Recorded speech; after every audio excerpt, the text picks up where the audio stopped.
Hello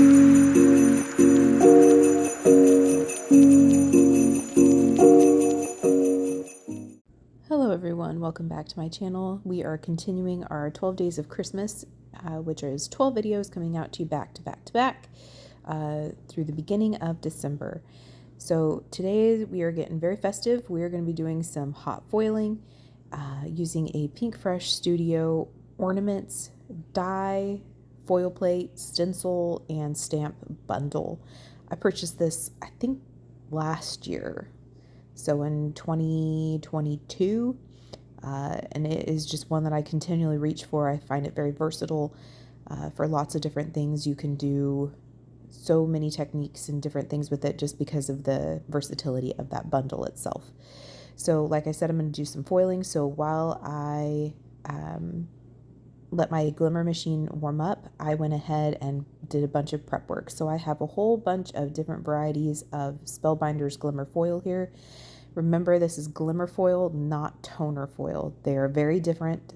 The toner foil will not work with this, only your glimmer foil. I wanted to do specific color combinations, so I created my own colored cardstock. All I did was some direct to paper with some Simon Says Stamp Positively Saturated inks, and this is just on some Paper Studio cardstock. It evened out very, very well. When I first did this, I was like, oh man, I may have to go back and do some ink blending, but I didn't have to. It evened out very well. My first color combination is very non-traditional. It's going to be bubblegum, lilac, and I can't remember the other blue, but I'll be sure to link it below. Here I'm doing a more traditional one. I showed you cherry, but I don't actually end up using cherry, but I do use the Perfection, the sprout, and I think I bring in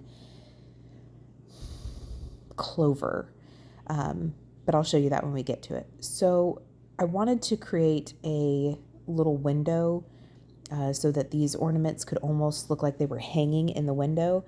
And so I just used a scallop circle die from my stash. I am not entirely sure what company this is from. It's maybe Lawn Fawn or Pretty Pink Posh, one or the other.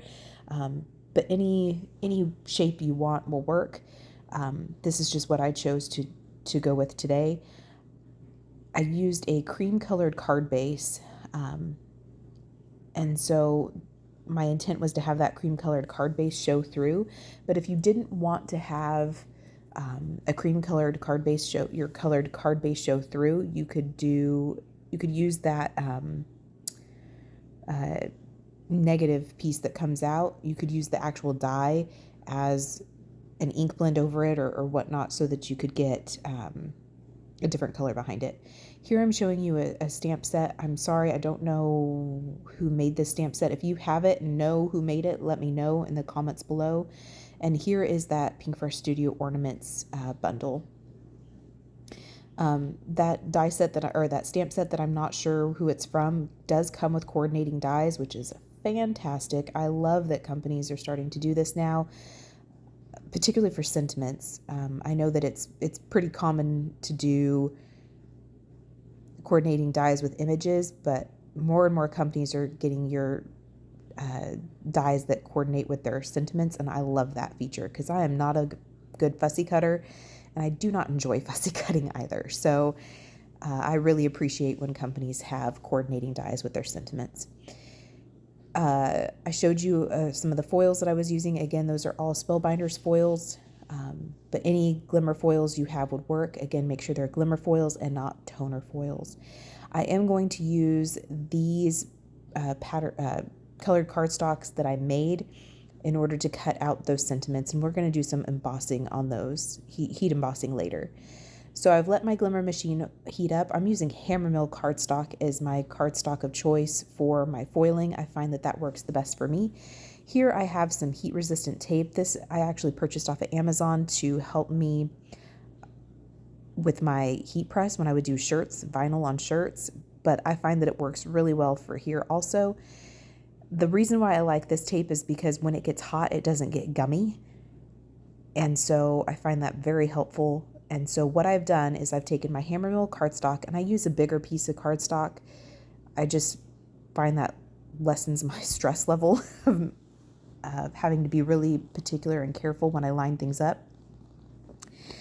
And so I put the pretty side of the foil facing up, and I put the pretty side of the foil plate facing down. And then I tape all of that in place, and then I make sure that my foil plate is actually touching the gray part of my glimmer machine. And then once that second from the top green light turns on, then your platform is ready. Then I hit my timer button, and when that timer button stops flashing and becomes a solid green light, then you're ready to run this through. This is a larger plate, and so I usually let this heat up just a little bit longer, maybe 10-15 seconds longer, and I find that helps me get better results. Because this is also a bigger plate, I do add 2 cardstock shims inside just to help me get a little bit more pressure. You may not need that for your particular die cut machine, but I do run this through my Spellbinders Platinum, and I have played enough with this to know that I do need that second shim in there. I did show you the Pinkfresh Studio solid foil plate, and I do end up using that later on in this video, but for now I am just using these foil plates as intended, I guess you could say. They are quite toasty, so if you don't have asbestos fingers, you may want to be very careful on how you peel this off. But look at these results. I have a little bit of overfoiling at the bottom, but that's not a big deal. I wish my camera could pick up the shine of these better, but it doesn't. That little bit of overfoiling in that bottom right doesn't matter because we are going to end up using the coordinating dies to cut these out. So this video is showing you how I make some of my card kits that I sell in my Etsy shop. I find that, and I just wanted to include this in my Christmas card series. So I made a whole bunch of ornaments, more than I would need for my card kits. And so I'm going to end up using all of these leftover foils, all these leftover ornaments to create cards for Christmas this year. Whether I send these out to family, which I usually don't, I'm pretty bad about that, or I give them as gifts to other people, or I donate them to other causes.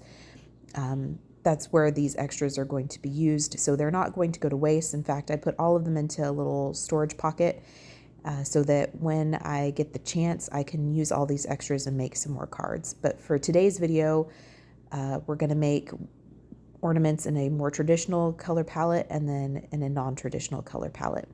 So I'm just going through and I'm going to repeat this step for all of those foils you see here. So this extra foil in my hand right now, we are going to use that with the solid foil plate. I'm just showing you how beautifully these have foiled, and I was doing so good. And then I got to like that satiny champagne foil that you see in the right. It's the one after this one.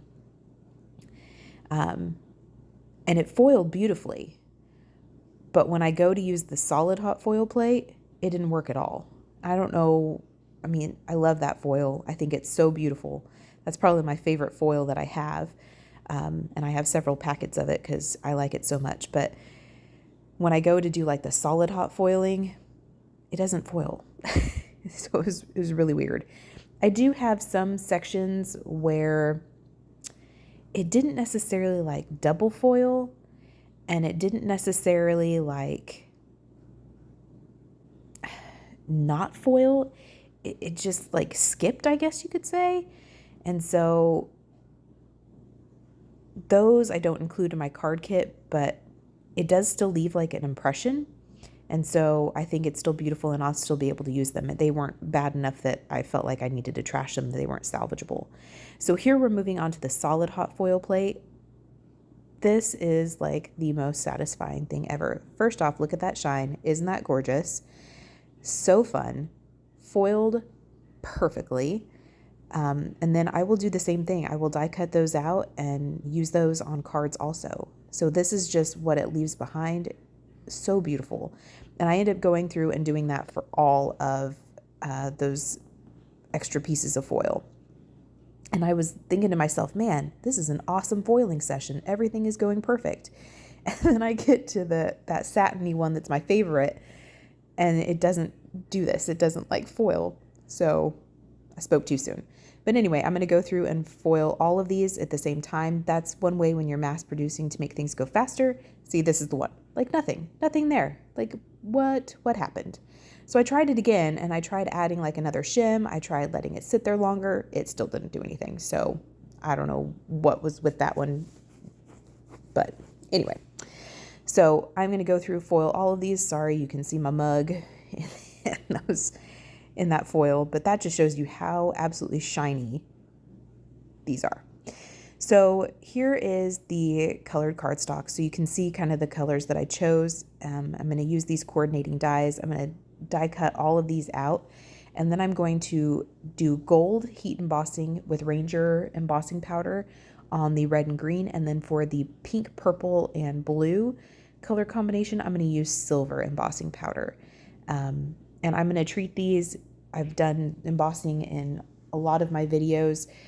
So I'm going to kind of speed through that part and kind of jump ahead just to save some time in this video. But all I'm going to do is treat with my anti-static powder tool, use my VersaFine ink to, my VersaMark ink to heat emboss each of these, and use the gold and silver embossing powder from Ranger. I'm just taping these in place so that I can ensure that I've got everything where I want them, and then just run these through my die cut machine.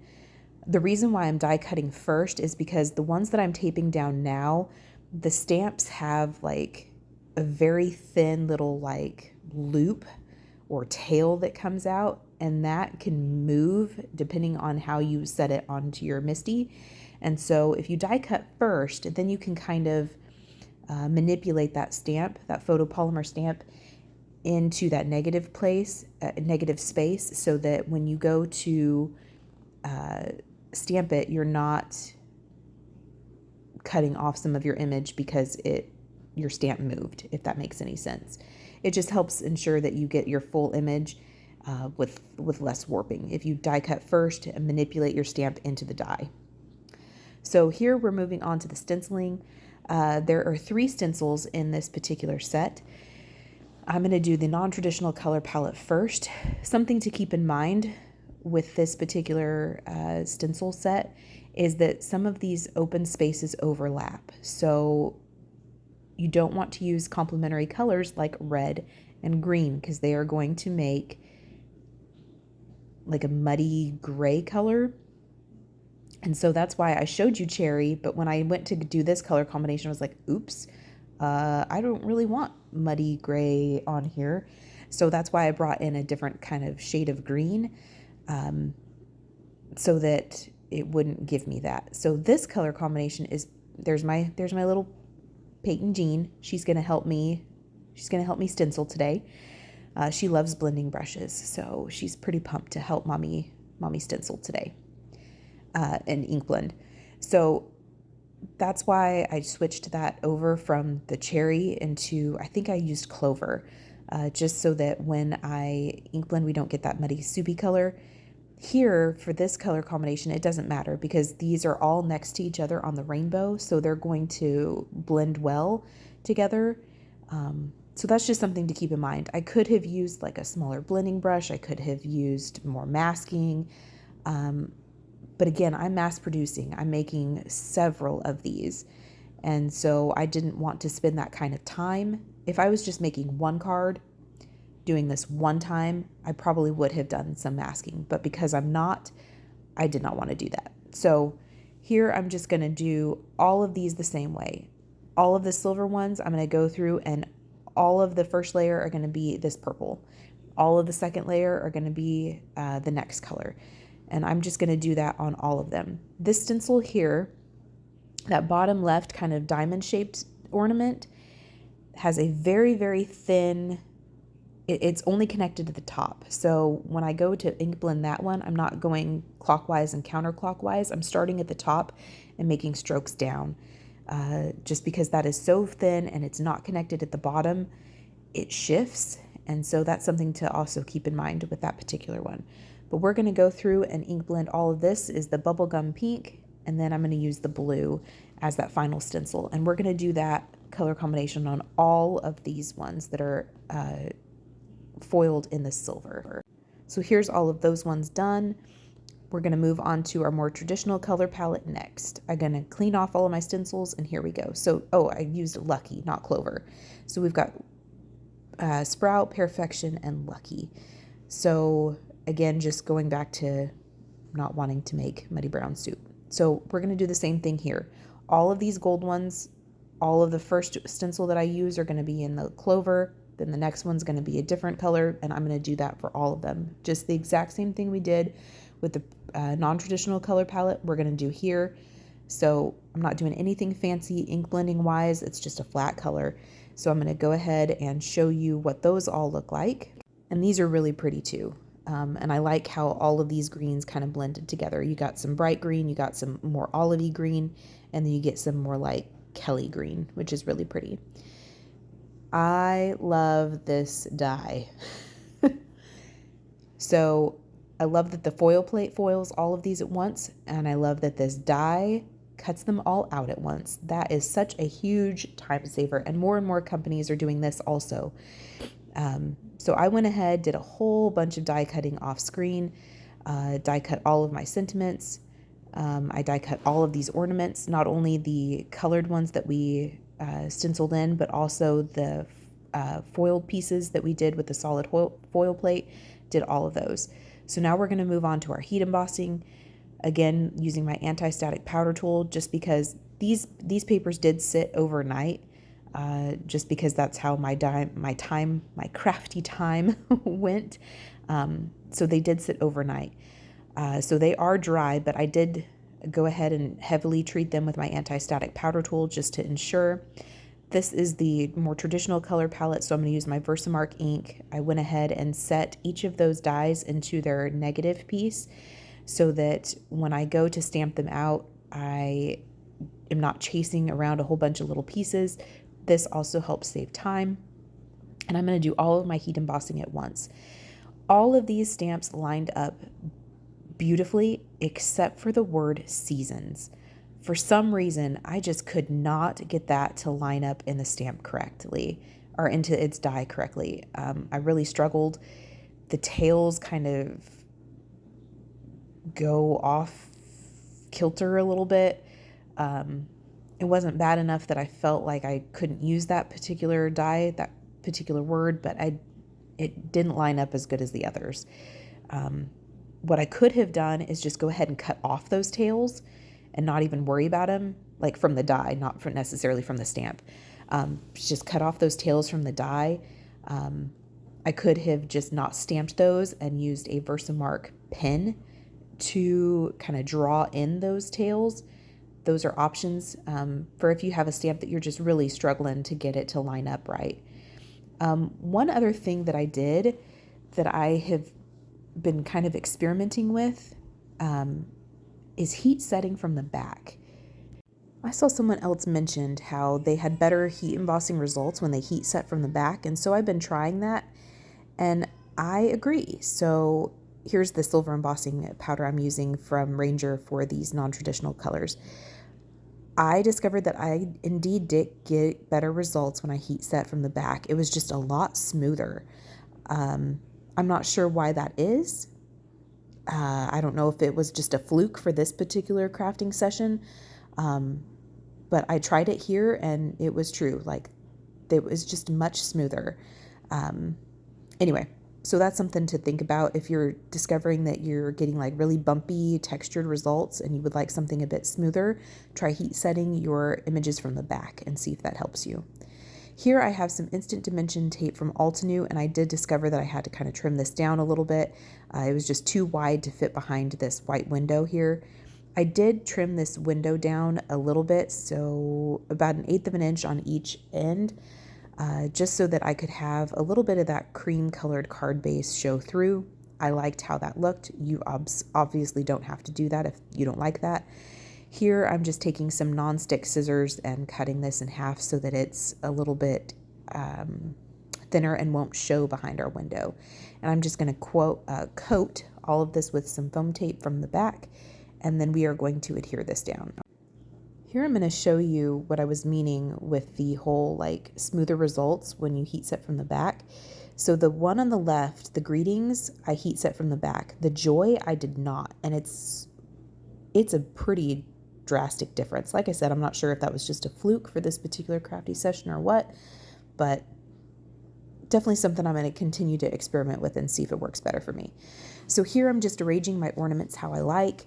I think this arrangement is beautiful. And then I'm going to apply some foam tape to these ornaments in the spots that are going to be inside that window. If they're going to be touching the white panel, then I just apply some liquid glue just so that we can get things to sit level and not have like bumps where things are not sitting on, where things are not going to sit level. Here I took some twine. This is some like ivory or cream colored twine from Paper Studio. I made little itty bitty bows, and then I'm going to use a dot of liquid glue at the top of these ornaments and my reverse tweezers just to hold those bows in place while they dry. And I'm just going to apply just a little bit of a bow for some different texture and interest, and to make these look like they are purposely placed where they are instead of kind of random. And then we're going to move on to the final bit of embellishment and the final bit of shine, which is some pearls for this particular card. So I did pearls for the red and green, and then I did some sequins in blues and purples for the other one. And I applied some of those sequins into that cream colored background. I thought that was kind of pretty. And again, just added another bit of shine. So we have embossing, foiling, and shine from our embellishments. So that is the cards for today. Thank you so much for spending time with me. I hope you feel inspired, and I hope that you will stick with me through the rest of this series. And until then, we will see you next time. Bye.